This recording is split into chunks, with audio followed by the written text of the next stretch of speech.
and welcome to your Hometown Solutions, where experts meet to discuss your home, family, finances, garden, and garage. We try to cover everything here at your Hometown Solutions. I'm your host, Jean Newell with Waterview Realty.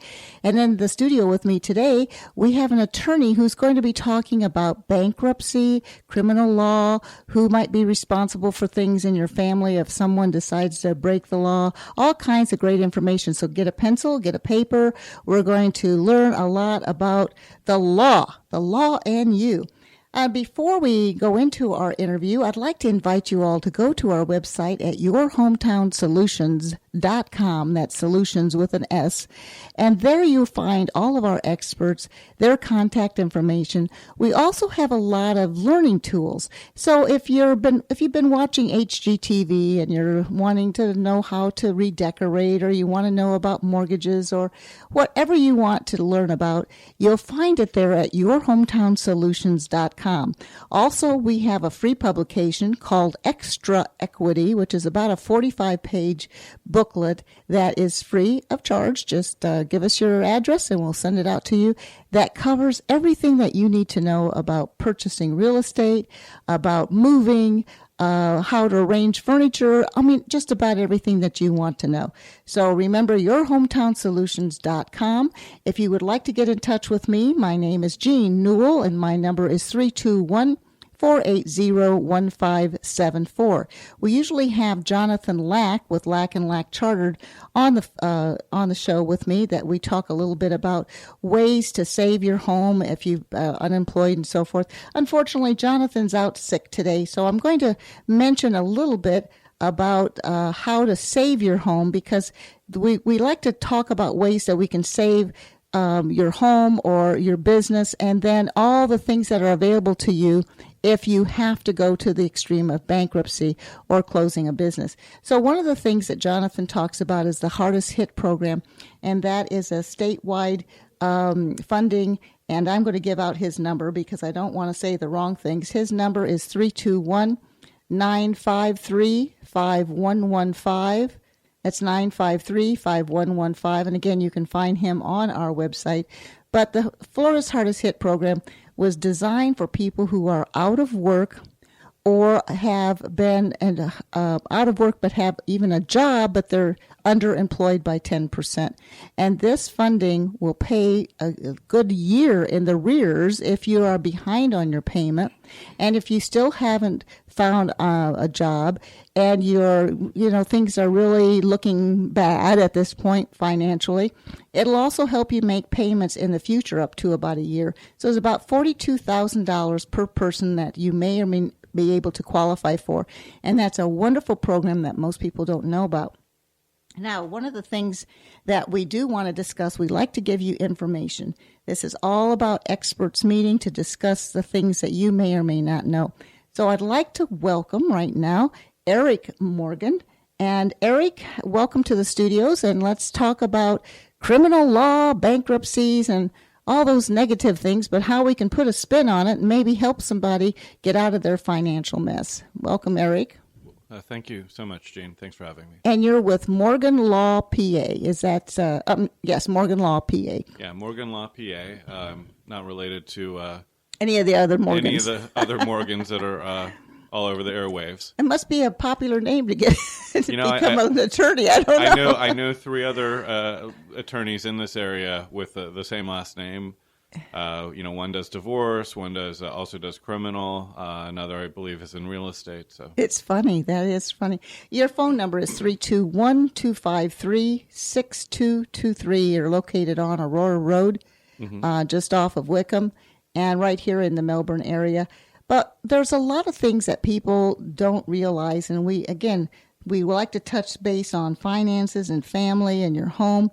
And tell us a little bit about, let's talk about criminal law first. What exactly is I don't want to say the ideal client, that doesn't sound right.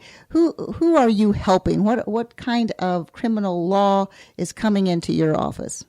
Sure. Criminal law is kind of interesting because it's, if you can imagine, the medical world, if if everything you ever heard about medicine or hospitals or doctors was related to just the most horrific disease, for example, Ebola, if anytime you ever were to hear about medical news in the media, it was only about Ebola or some horrendously infectious, terrible disease, you'd probably have a very negative view of anyone with a medical problem or people that treat people with a medical problem. But the reality is most criminals, people charged with a crime, are very young, and most of the charges typically are misdemeanor, or even if they're felony, they're oftentimes cases where the damages or injuries or financial problems that were created by the crime are actually very minor. I mean, a law was broken, but in many criminal cases that I've had, there really are no significant injuries, but a law was broken and people are charged.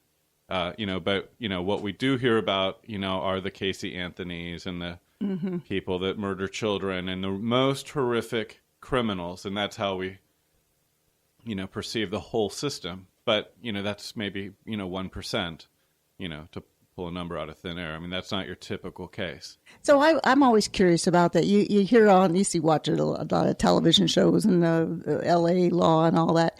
If somebody really has, let's say, a whole bunch of traffic tickets and they've stuffed them in their glove compartment, and all of a sudden they put a warrant out for their arrest.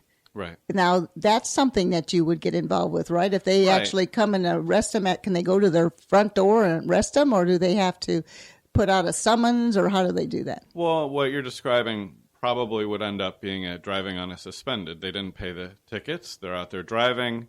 A cruiser pulls up behind them, runs a tag, sees that it's owned by somebody with a suspended license, and that then they're stopped, et cetera, and so forth.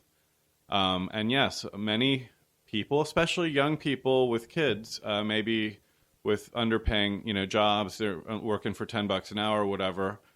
They're struggling to pay their rent, pay their auto insurance, make their car payment, pay their kids' daycare, and things fall through the cracks. Mm-hmm. They get a ticket, they can't pay, the license gets suspended, then there's more fines and fees. It creates a snowball effect.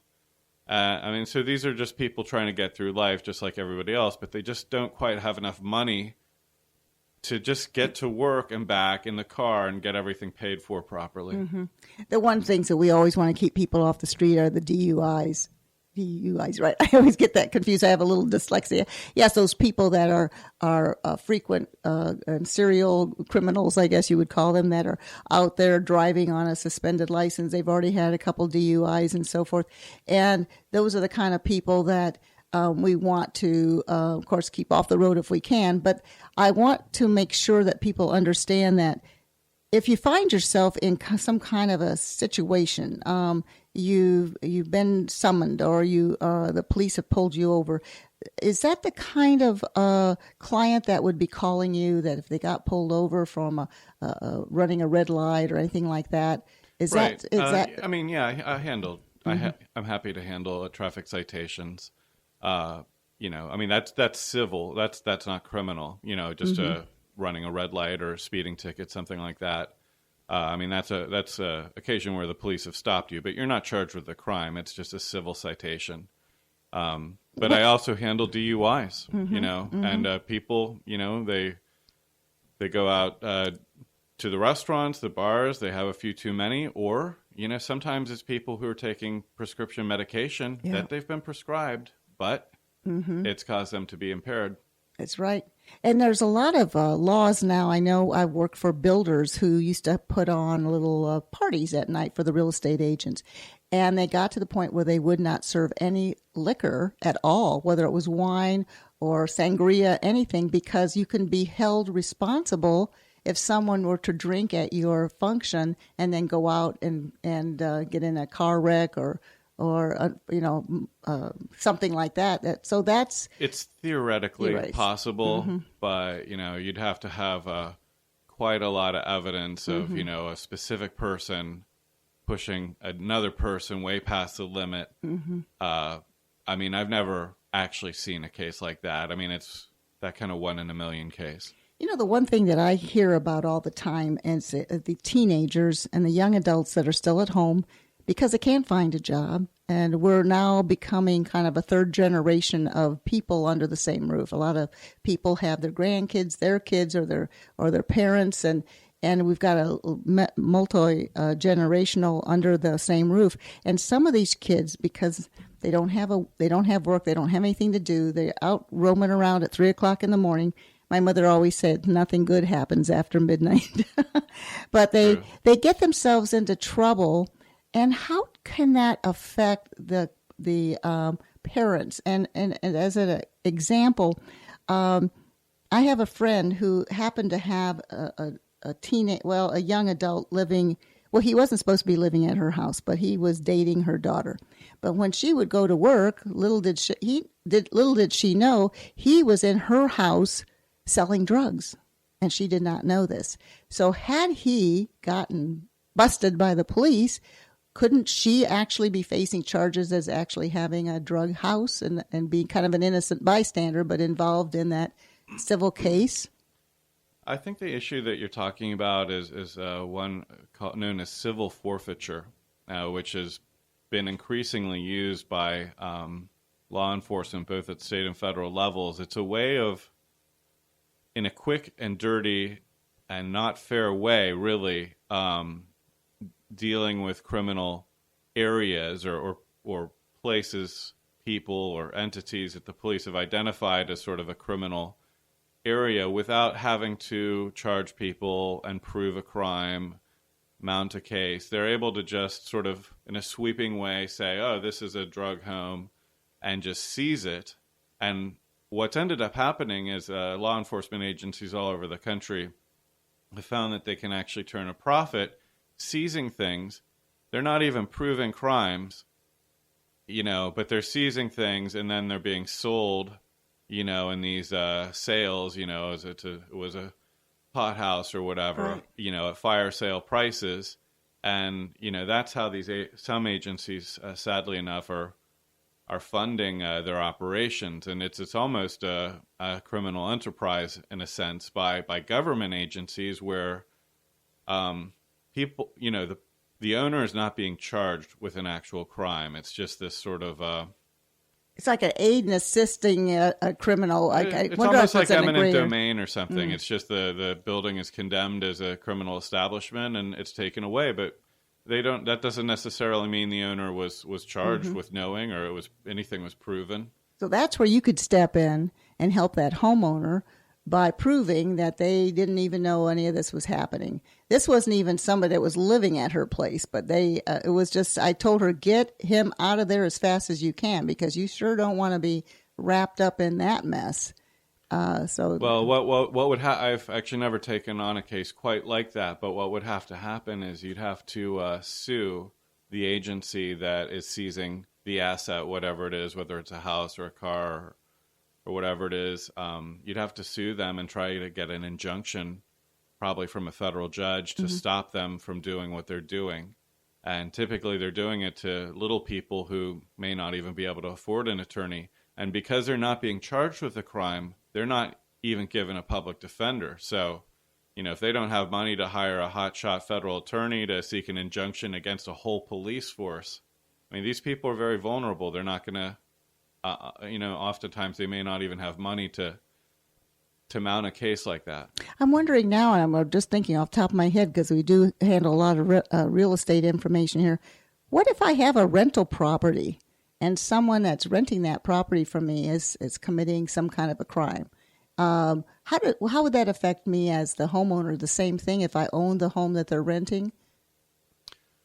I know everything's on a case-by-case situation. But again, if it got to the point where it became the subject of a civil forfeiture, as being this sort of drug house, then that owner could have a problem.